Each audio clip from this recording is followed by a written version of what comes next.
Išleistuvės.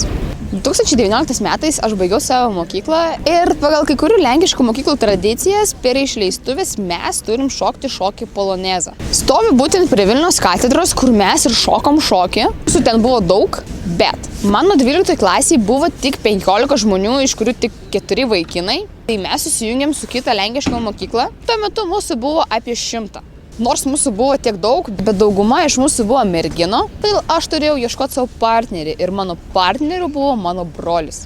Kaip jis sutiko su manim šokti, aš neįsivaizduoju. Ar man patiko šokti čia šokį?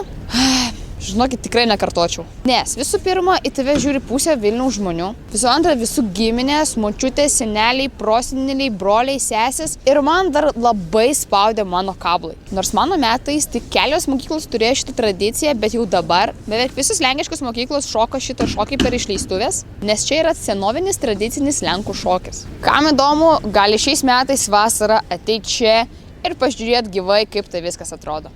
Ekskursija.